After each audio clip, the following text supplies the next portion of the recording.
Last night, January 18th, TikTok was officially shut down in the United States. It was supposed to be official January 19th. They didn't even make it to midnight.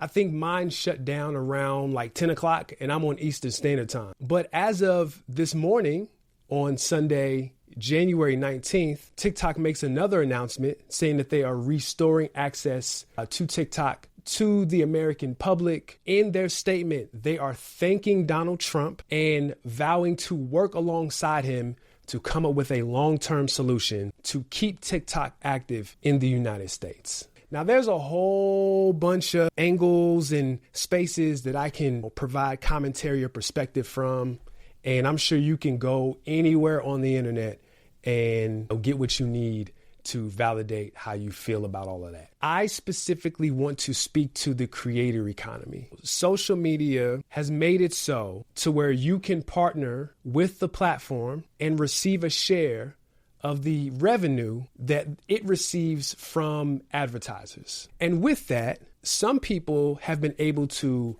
quit their jobs and make social media their full-time career, their main source of revenue. Now, I have a very complicated relationship with engagement-based monetization.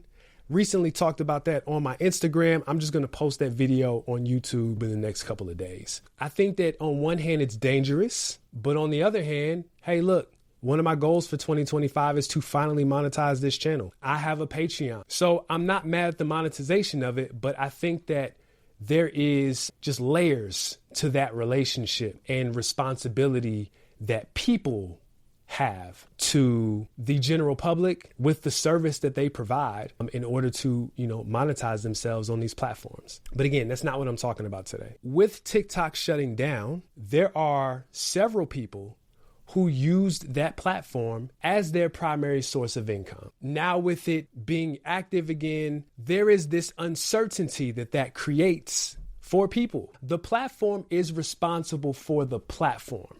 So at any time, it could change its rulings, how it chooses to make payouts. So it left many people unsure of how they were going to put food on their table. You can violate their terms of service, be it intentionally or unintentionally. You can say something, you can have something in your video. Many of these platforms do not have people who are watching all of these videos, scanning, looking for things. They have AI, they have algorithms that you may intentionally or unintentionally trigger. And all of a sudden you wake up to an email that says you have been demonetized, and you're sending emails and trying to contact somebody. And it's just really, really, really difficult to manage the responsibilities of being on that platform. And dare I say, it's not sturdy. So how do you manage that? How does that work? I was talking to my son about this actually this morning, and that's what led to me make this video, because he's looking to get into content creation. He was just starting to make videos for TikTok, but he was just kind of thinking like, man, what should I do? And this is what I shared with him. You have to treat the internet like it is a city. And what I mean by that is these different social media platforms, Instagram, TikTok, Twitter, Twitch, YouTube, etc. These are places that you frequent. In your town, you have a grocery store, you have a church, you have a gym, a library, you have a bar, you have a mall. These are buildings and entities that the city needs in order to properly function. Airports, banks, etc. But ultimately, you got to go home. That could be an apartment, that could be a single family home, that can be a trailer, wherever it is a space that is uniquely yours. You can get mail there. You can park your car there. Your bed is there. This is where you lay your head and feel safe. And I think what happens is, not what I think, what I believe, people try to live in places that they should frequent. What I mean by that is, you're trying to live in the mall. You're trying to live at the grocery store. You're trying to live at the bank. You're trying to live at the airport, etc., etc. The parallel to that, you are attempting to live on Instagram. You are attempting to live on TikTok. You are attempting to live on Twitch, etc., etc. If you park your car outside of a Target or outside of any building and attempt to sleep there overnight, there is a strong chance that the police will knock on your car window and ask you to leave. Why? Because you don't live there, right? So what does that mean as it relates to digital spaces? That's a great question with a very simple answer, and I'm glad you asked. You need to have a space that you own. It's very simple. You need a website, a domain at least, ArmandWakeUp.com. You need a newsletter somewhere where you can gather data and information about the people who connect with you and whatever it is that you do. And you have the opportunity to communicate with them outside of algorithms, outside of the rules and parameters that these social media platforms, have established. I was watching a lot of people on TikTok. I've got upwards of X amount of followers and I'm about to lose you all. Please follow me over here. And that's cool. That's cool. I'm not mad at that. The better answer would have been to get some information from them. Have something established on the website. You can set up a landing page through a MailChimp, collect emails, and now you have those people and you can take them wherever you go. Because what if you tell them TikTok is shutting down, join me on YouTube?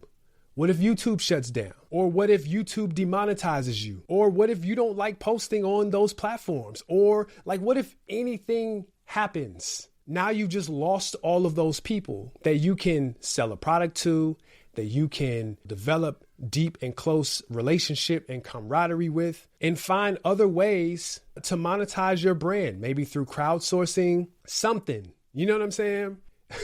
I'm more upset that CapCut is gone because ByteDance, which is the organization that owns TikTok, also owns CapCut. I'm more tight about that than TikTok itself, to be honest. So with that, it is so important for you to have a digital space that you own. The same way it is important for you to have a place where you live.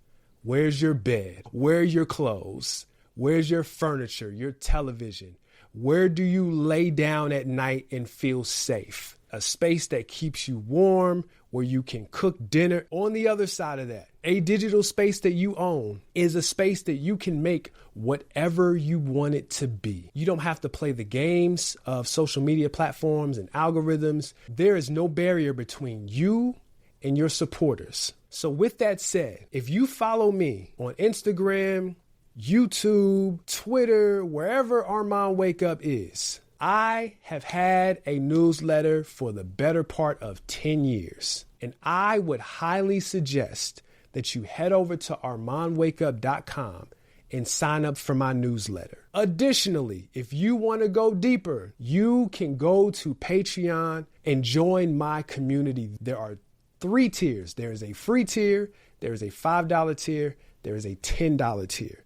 There is no separation between me and you. I provide way more value there. I am more transparent. I am more helpful. There are so many things that people who take that extra step to connect with me get access to. And in turn, I like to think that I provide value to their lives, to their goals, their dreams, whatever that looks like. Because at the end of the day, you never know what these social media platforms are going to do.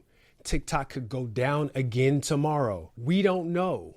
You know what I'm saying? So do what you need to do to ensure that your brand, your platform, your art, your creativity, your business, whatever you are building is algorithm proof, is not totally 100% reliant on these platforms because they can throw you out at a moment's notice without your consent and make it so that your brand and your platform has direct access to the people in which you are trying to serve with whatever it is that you're building. Leave a comment. Let me know what you think. My name is Armand Wake Up. Thank you guys for your time.